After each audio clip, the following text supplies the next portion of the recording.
Hi, we're at Lake City today. Lake City was built on the former major Seminole village of Alligator. Of course, in Seminole that was spelled and pronounced entirely differently, but that was what it translated to. It also had the distinction of being the Seminole war chief's Alligator village. His village was back behind us, I don't know, less than a mile. It didn't take very long to walk over here. We are on the site of Oaklawn Cemetery. We're at one of the oldest cemeteries in this area. They've been interring since before the Civil War, I believe in the 50s. I'm not sure about that. I have to do more research on that. Couldn't find a lot before I came up here other than this holds a Confederate War monument. We live now today in an age of revisionism and destruction of our history. This is a monument that will eventually disappear. It won't be here. I don't know how long, but eventually they'll get around to it. That's what they're doing now. They're going from place to place and destroying any vestige of Confederate history, Southern history. So I wanted to see this before it was gone. There's a couple others. There's one downtown here, another one to the Battle of Olustee. This is specifically dedicated to the Confederate dead, the unknown dead of the Battle of Olustee, February 20, 1864. The guys fought there, either died or later came back to a hospital here near Lake City and passed away there, and we're all interred here. They're interred here because they're unknown. They were somebody's sons, husbands, fathers, brothers, cousins, etc. And nobody ever found out what happened to these 155 people. It is what it is. It's pretty devastating to have a relative die in a far-off land, not know anything about them, their fate, what happened to them, how much they suffered, etc. These men, like all men in all times, answered the call of their country. Their country called for them to serve in a military capacity, and they did so willingly, with exuberance. They did not do so to preserve slavery. The contemporary original accounts written by the men themselves who fought the battle disdain that idea. This is a revisionist idea. It's not an idea that was real, that they really believed in. They fought because people were oppressing them and putting their ideas onto them. These guys, promise you, did not own anybody. They barely owned the land they worked on. They barely eked out a subsistence level existence for the most part.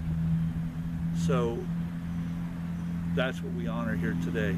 These men who came and fought for their country, because men from another country were trying to oppress them into behaving the way that they wanted them to behave, and they didn't want to do that. Surprise, surprise. Throughout history, who has? No one has willingly said, "Oh, sure, come on over and tell us how it's going to be." The Parthians didn't welcome the Romans coming in and telling them, "Oh yeah, you got to live under Roman law now." They did so because Rome conquered them, enslaved them, then they acquiesced. And on and on and on. You can go throughout history if you really want to read beyond the high school level. This is an amazing cemetery, one of the best. We're in Lake City again. This is northern Florida, as northern Florida pretty much as it gets. Old school Florida. People have been coming here since, I don't know, late 18th century. I mean, this is old. It's not like where we live, where it's fairly, it's much newer by comparison. These graves are old. This town is old. The town before it was a Seminole village. The town before that was probably Appalachia or Timucuan or whomever the Seminoles took it from. So it's an amazing place. We're not going to go throughout the entirety of the cemetery. That'll take too long. The old area is back that way. We're going to focus primarily on the monument. And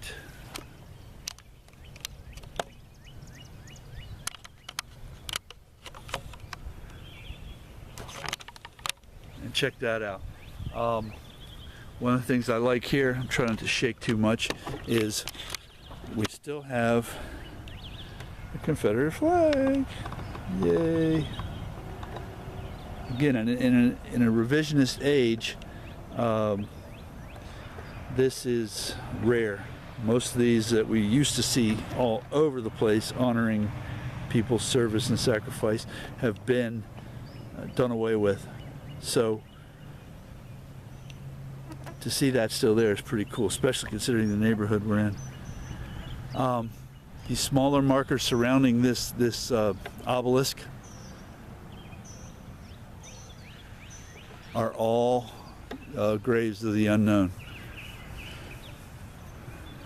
And I guess while we're on the tripod, I'll slowly and carefully, without any kind of herky-jerky, try to give an idea. It's pretty early in the morning. Well, it's not as much anymore. It's probably past 8 by now, but we got here earlier. The sun was just coming up and it was amazing. So now we're going to go into herky-jerky land and take this bad boy off the tripod. Try to maintain some semblance of steadiness.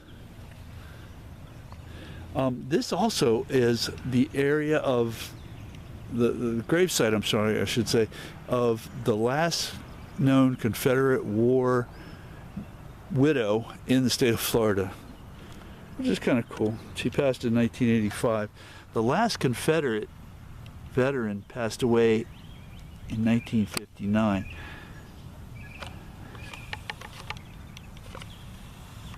That's pretty neat right there. 155 unknown Confederate soldiers killed in battle or died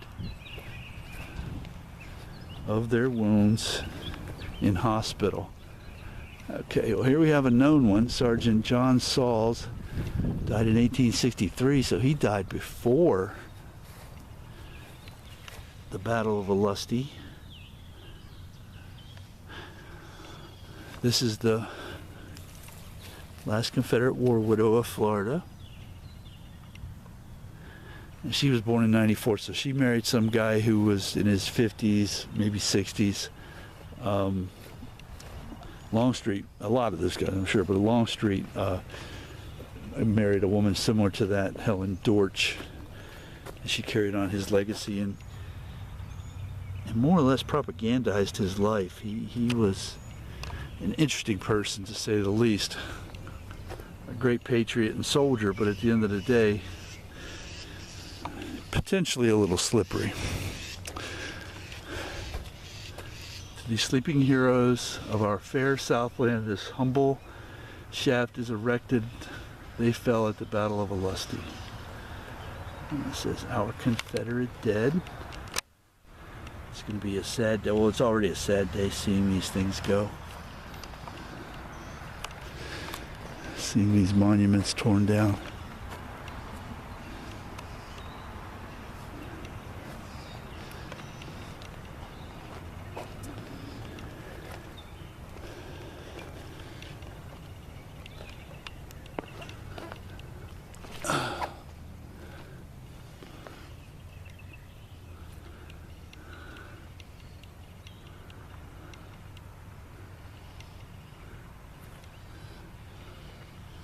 Okay, we're not going to go all over this area. We'll go down a couple of these rows here.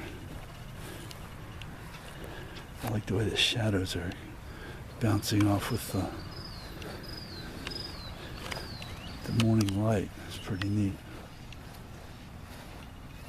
We have Spanish-American War vets here. So they've been interring people for quite a while here.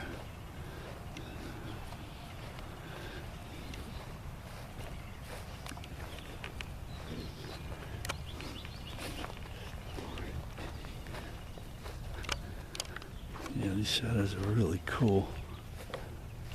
Pretty amazing.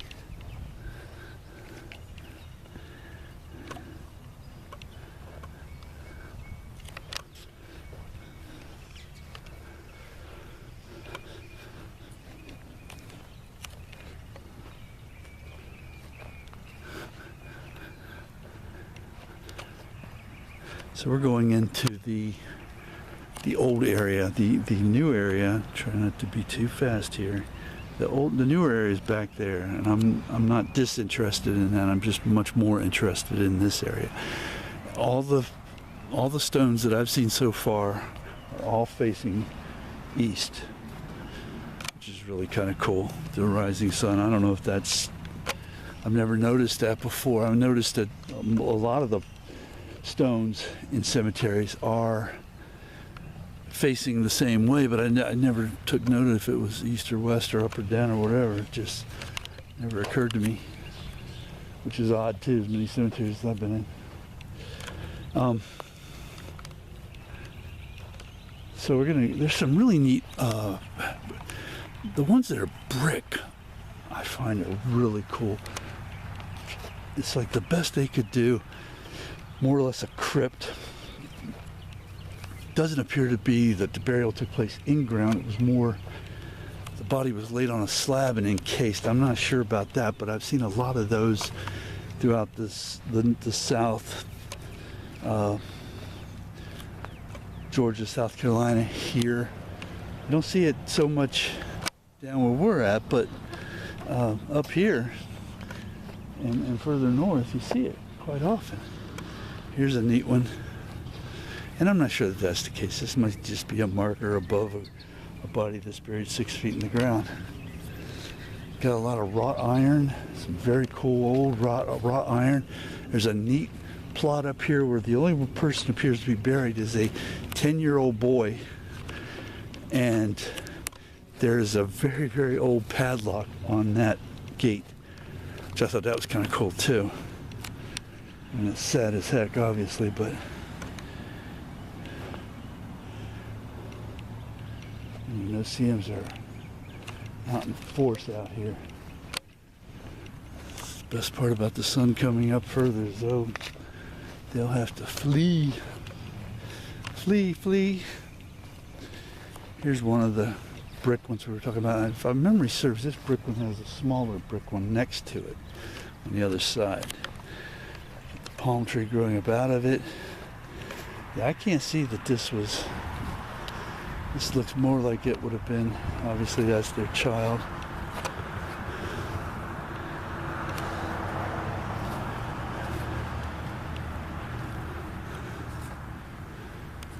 Before our lifetimes, life had a very temporal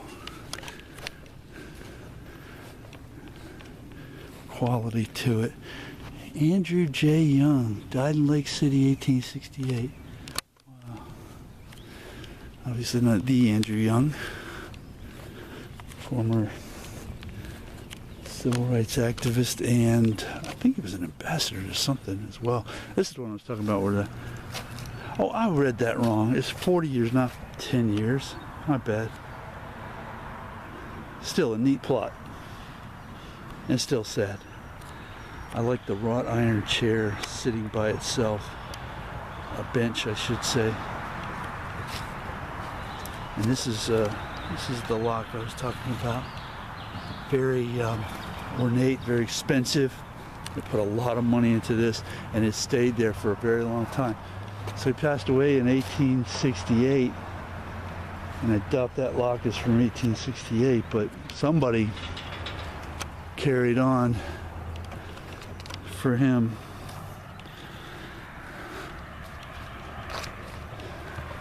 Let's go through some of the more interesting plots here. We're almost ready to call it on this one. This is another brick encased plot. Youngs, looks like there's a lot of Youngs down here. There's a Youngs. There was Youngs over there. So apparently Youngs are in force here. More of the brick mausoleums, crypts, whatever the term would be. See some damage. Again, the neighborhood we're in, it's just to be expected. Absolutely expected. It would be surprising if there weren't.